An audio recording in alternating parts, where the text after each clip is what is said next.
कहानी शुरू होती है जहां हम दो पुलिस ऑफिसर्स को एनोला के पीछे भागता हुआ देखते हैं। थोड़ा पीछे से शुरू करते हैं कि आखिर ये सब कैसे हुआ। यहाँ हमें पता चलता है कि एनोला होम्स ने अपना पहला केस सॉल्व यानी हल करने के बाद एनोला होम्स डिटेक्टिव एजेंसी के नाम से खुद का बिजनेस शुरू किया ताकि वो दूसरे डिटेक्टिव्स की तरह मशहूर हो सके। दिन गुजरते गए और लोग आते गए, मगर एनोला की कम उम्र की वजह से सब चले गए। इन सब से तंग आकर वो अपने घर यानी फ्यूनरल हाउस वापस जाने ही लगती है कि तभी एक नन्ही सी लड़की एनोला के पास आती है और बताती है कि वो इसकी गुमशुदा बहन यानी सारा चैपमैन को ढूंढने में उसकी मदद करे। अगले ही सीन में हम इस नन्ही लड़की यानी मैसी और एनोला को एक कमरे में देखते हैं जहां वो अपनी बहन यानी सारा चैपमैन के बारे में बताती है कि वो दो जगह नौकरी करती थी, एक माचिस की फैक्ट्री और दूसरा पब। इसी दौरान एनोला सारा चैपमैन की चीजों की तलाशी लेती है और वहाँ उसे जले हुए कागज के टुकड़े मिलते हैं। इनमें से एक पे लिखा होता है 12 मार्च। इस डेट के बारे में एनोला मैसी से पूछती है,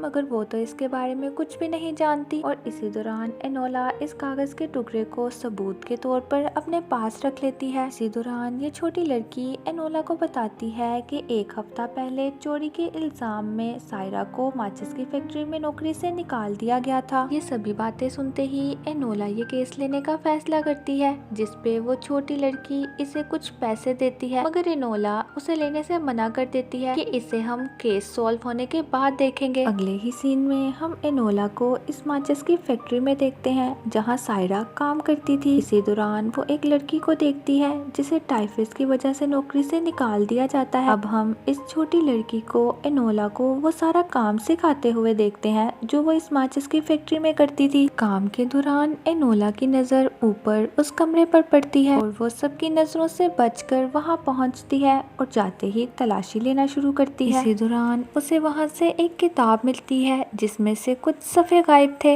यही नहीं, इन सब के साथ साथ उसे उस किताब में से एक लाल बाल मिलता है जो कि मैसी के मुताबिक सायरा का है। अभी एनोला तलाशी ले ही रही होती है कि इसे दूसरे कमरे से कुछ लोगों की आवाज आती है जो पैसों और इस चोरी को लेकर बातें कर रहे थे। एनोला को यहाँ कुछ भी समझ नहीं आता कि ये सब चल क्या रहा है। इसी दौरान इन सभी लोगों को बाहर आता देखकर एनोला फौरन वापस नीचे आ जाती है और अपना काम शुरू करती है ताकि किसी को इस पे शक न हो। अगले ही सीन में हम एनोला को उस पब में देखते हैं जहाँ सायरा काम करती थी। यहाँ इसकी मुलाकात एक आदमी से होती है जो बताता है कि सायरा से मिलने रोज यहाँ एक लड़का आता था। अभी वो ये सब बता ही रहा होता है कि एनोला को मेकअप बॉक्स यानी इस डब्बे में से एक खत मिलता है।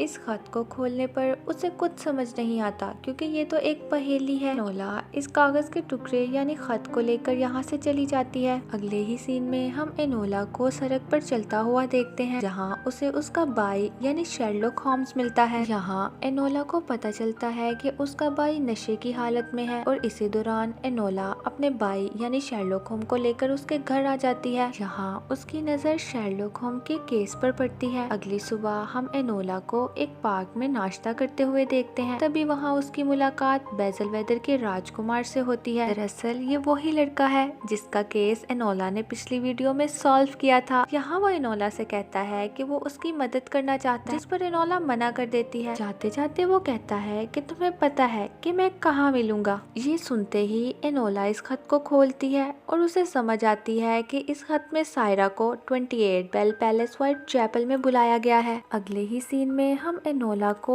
इस एड्रेस यानी पते पे देखते हैं जहां इस घर का डोर यानी दरवाजा पहले से ही खुला होता है। एनोला ये देखकर बहुत हैरान होती है और जैसे ही वो इस घर के अंदर जाती है वो देखती है कि यहाँ एक लड़की के सीने में नाइफ यानी चाकू है और वो पूरी खून में लथपथ है। दरअसल ये लड़की सायरा की बेस्ट फ्रेंड मे है जिसे बहुत बेदर्दी से कत्ल कर दिया गया है। अभी एनोला ये सब सोच ही रही होती है कि उसे उस मरी हुई लड़की की जेब से एक खत मिलता है। उसे खोलने पर उसे पता चलता है कि इसमें म्यूजिक यानी मौसीकी के साइन बने हैं। इसी दौरान उस कमरे में सुपरिटेंडेंट आता है जो एनोला से वो सारे प्रूफ्स यानी सबूत ले लेता है और एनोला को इस कत्ल के जुर्म में जेल में डालने ही लगता है कि एनोला वो सारे सबूत इससे छीनकर भाग जाती है। यहाँ से सीधा वो अपने भाई यानी शर्लॉक होम के पास जाती है। यहाँ वो शर्लॉक होम को उस सारे वाकये की तफसीलात के बारे में बताती है और ये भी बताती है कि कैसे वो सुपरिटेंडेंट एनोला को इस कत्ल के जुर्म में जेल में डालना चाहता है। इसके बाद शर्लॉक होम एनोला को अपने केस की तफसीलात के बारे में बताता है कि कैसे एक अकेला शख्स इन सारे पैसों को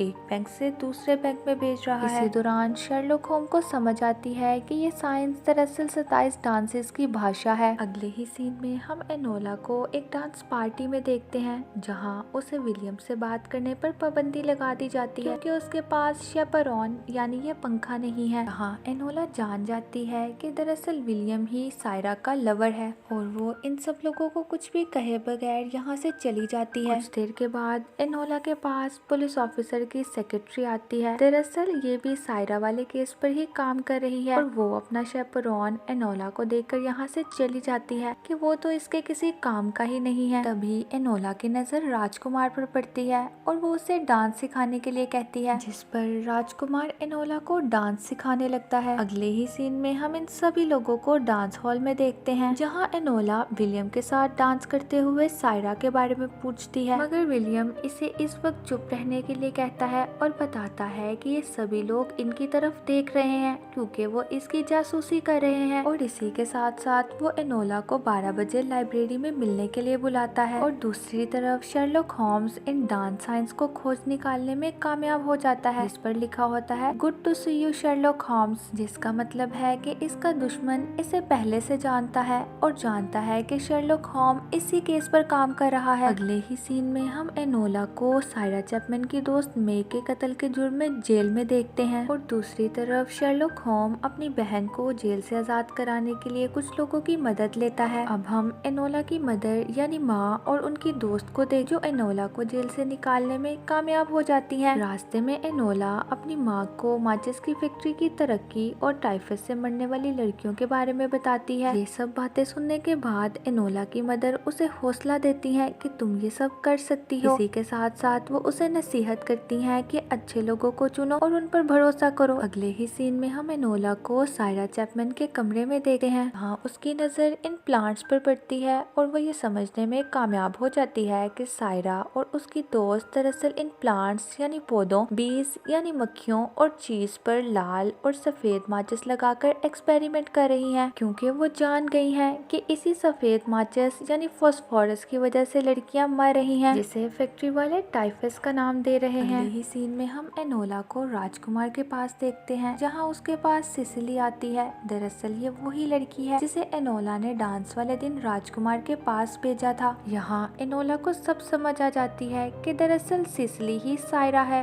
वो और विलियम मिलकर फैक्ट्री में मरने वाली लड़कियों के राज से पर्दा उठाने वाले हैं। अब हम एनोला, राजकुमार और शर्लॉक होम को एक रूम यानी कमरे में देखते हैं जहाँ पे विलियम की लाश पड़ी होती है। इसी दौरान उन्हें विलियम की जेब से एक कागज का टुकड़ा मिलता है जिसे वो दूसरे कागज के टुकड़े से जोड़कर पता लगाते हैं कि ये म्यूजिकल साइंस दरअसल इस पैरागोन का मैप है। अगले ही सीन में हम इन सबको पैरागोन में देखते हैं जहाँ इनकी मुलाकात सिसिली यानी सायरा से होती है। यहाँ ये सब सायरा को विलियम के मरने की खबर सुनाते हैं जिस पर वो बहुत गमज़दा हो जाती है। इसी दौरान वहाँ सुपरिटेंडेंट आता है जो एनोला से वो सभी एग्रीमेंट्स मांगता है ताकि उसे कोई पकड़ ना सके, मगर यहाँ एनोला और बाकी सब मिलकर उसे पुलिस के हवाले कर देते हैं क्योंकि वो सब जानते हैं कि ये सुपरिटेंडेंट धोखेबाज है और इसे करप्शन के केस में वो जेल में डाल देते हैं। और दूसरी तरफ ये पुलिस वाला वो सारे प्रूफ्स यानी सबूत जला देता है। अगले ही सीन में हम सायरा चैपमैन, उसकी बहन और एनोला को एक समुद्र के किनारे बैठा हुआ देखते हैं जहाँ वो बहुत गमज़दा होती है कि उन सभी प्रूफ्स के जलने की वजह से वो इन सभी लड़कियों को इंसाफ नहीं दिला सकी। मगर यहाँ एनोला उसे कहती है कि उनके पास एक दूसरे का साथ और सच्चाई की ताकत है और इसी पावर यानी ताकत को इस्तेमाल करते हुए वो इन सभी लड़कियों को इंसाफ दिलाती है। और यहाँ से हमें पता चलता है कि अगर हम सच्चाई की ताकत को इस्तेमाल करें तो पूरी दुनिया फतेह कर सकते हैं। और इसी के साथ एनोला होम्स अपने इस केस को सॉल्व कर लेती है।